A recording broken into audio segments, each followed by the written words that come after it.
Assalamualaikum warahmatullahi wabarakatuh. Saya Novinda Putri Anjani dari Universitas Budi Luhur akan mempresentasikan mengenai perdagangan senjata internasional. Senjata telah menjadi bagian yang penting dalam sejarah manusia. Senjata telah membantu manusia menaklukkan tanah belantara yang luas dan membantu manusia untuk mempertahankan tempat tinggal dan keluarganya dari musuh. Negara menggunakan senjata untuk perang. Seiring perkembangan zaman telah menemukan senjata-senjata baru yang telah membunuh semakin banyak manusia. Beberapa negara di dunia memang melegalkan masyarakatnya memiliki senjata api untuk perlindungan diri, seperti Amerika Serikat, Kanada, Finlandia, Swiss, Panama, dan lain-lainnya. Transaksi perdagangan senjata dilakukan pada setiap wilayah di dunia, resmi ataupun ilegal. Terjadi konflik bersenjata internasional ataupun non-internasional, menambah hidupnya menjadi senjata amunisi.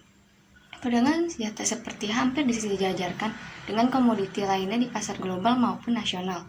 Embargo senjata terhadap negara-negara yang sedang dilanda konflik atau perpecahan hanyalah sebuah perjanjian di atas kertas saja. Bisa dibuktikan dengan bagaimananya Kongo bisa mendapatkan senjata yang mampu memakan korban tidak kurang dari 3 juta orang dan dengan oposisi di Suriah yang mampu mempersenjatai diri mereka. Walaupun kontrol nasional dan regional sudah ada adalah penting, tetapi tidak cukup untuk menghentikan transfer senjata dan amunisi yang tidak bertanggung jawab antar negara, yang mengikat secara hukum yang berdasar pada kewajiban setiap negaranya. Terkait perdagangan senjata dan amunisi konvensional yang tidak terkontrol, beberapa waktu lalu Majelis Umum Perserikatan Bangsa-Bangsa telah meresmikan perjanjian internasional mengenai perdagangan senjata internasional, atau lebih dikenal dengan The Arms Trade Treaty, pada tanggal 2 April 2013.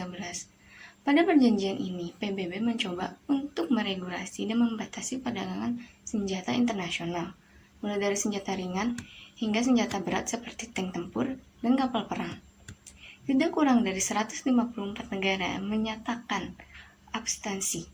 Indonesia menyatakan abstensi dalam dukungannya terhadap perjanjian tersebut, sedangkan 3 negara yang menyatakan menentang yaitu Korea Utara, Iran, serta Suriah. Meskipun Indonesia sejak awal telah terlibat aktif dalam pembahasan tingkat dan mendukung penuh pengaturan internasional di bidang persenjataan, namun Indonesia telah memutuskan untuk mengambil posisi abstain karena terdapat beberapa ketentuan di dalam ATT yang tidak sesuai sejalan dengan posisi dasar Indonesia. Dengan posisi abstain tersebut, di satu pihak mencerminkan dukungan bagi adanya pengaturan global perdagangan senjata, namun di lain pihak tetap membuka kemungkinan untuk bergabung menjadi negara pihak setelah dilakukan kajian yang lebih mendalam oleh seluruh pemangku kepentingan dalam negeri. Contoh kasus pelanggaran perdagangan senjata internasional ialah Inggris. Inggris menjadi salah satu negara pelanggaran traktat utama perdagangan senjata kepada Arab Saudi. Pemerintah Yaman yang didukung oleh Arab Saudi telah berperang melawan pemberontak Houthi yang didukung oleh Iran. Pemerintah Inggris saat ini tengah menghadapi sejumlah desakan pelanggaran penjualan senjata ke Arab Saudi. Ada kekhawatiran bahwa terjadinya pelanggaran hukum kemanusiaan dalam perang di Yaman, seperti dilaporkan BBC News. Seorang juru bicara pemerintah Inggris mengatakan pihaknya puas karena kesepakatan Arab Saudi memenuhi persyaratan izin ekspor ke Inggris. Menurut Oxfam, Inggris telah berubah dari pendukung kuat atau enthusiastic backers traktat perdagangan senjata menjadi salah satu pelanggar paling penting. Traktat tersebut membentuk standar internasional perdagangan senjata konvensional dan berusaha mencegah perdagangan senjata gelap. Berada di pasal 1 berisi tentang maksud dan tujuan dari ATT, terjadi perdebatan di dalam pembentukan pasal ini.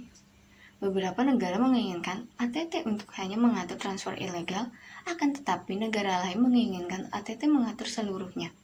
Tujuan dari pengaturan transfer senjata keseluruhan untuk mengatur supaya negara-negara bertransfer senjata konvensional dengan cara yang sah, untuk menetapkan kemungkinan standar umum internasional untuk mengatur dan memperbaiki regulasi perdagangan senjata konvensional di tingkat internasional, mencegah dan memberantas perdagangan gelap senjata konvensional, dan berkontribusi terhadap perdamaian, keamanan, dan stabilitas wilayah regional maupun internasional merupakan maksud dari tujuan ATT.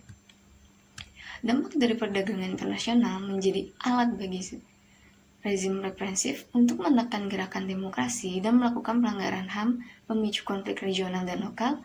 Selanjutnya ada meningkatkan perkembangan teknologi atau menurunkan pertumbuhan ekonomi.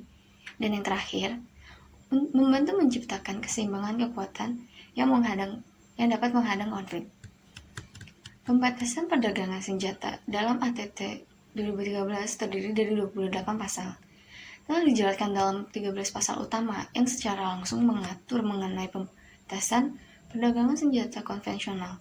Poin penting dalam ATT 2013 ini yaitu setiap perdagangan senjata konvensional, ilegal maupun legal, dilarang oleh ATT jika digunakan untuk kejahatan perang, genosida, atau pelanggaran HAM Konvensi Jenewa di 1949.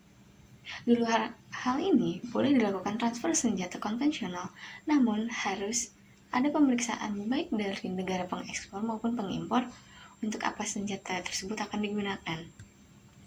Keputusan Indonesia mengambil sikap abstain sudah cukup tepat, karena terdapat konsekuensi jika Indonesia memilih setuju dan menolak ATT 2013. Jika Indonesia memilih setuju dan meratifikasi ATT 2013, maka Indonesia memiliki permasalahan terkait kepentingan pertahanan, sebab masih terdapat potensi konflik di Indonesia sehingga hal tersebut berdampak terhadap penilaian negara eksportir terhadap Indonesia.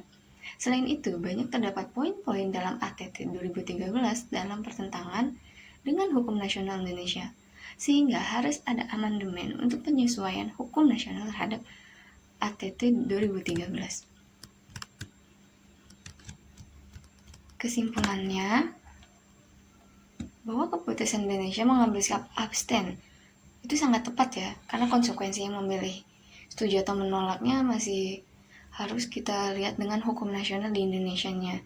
Juga ATT ini penting banget ya buat mengatur-ngatur perdagangan senjata internasional agar senjata itu tidak digunakan untuk perang, genosida dan lain-lainnya.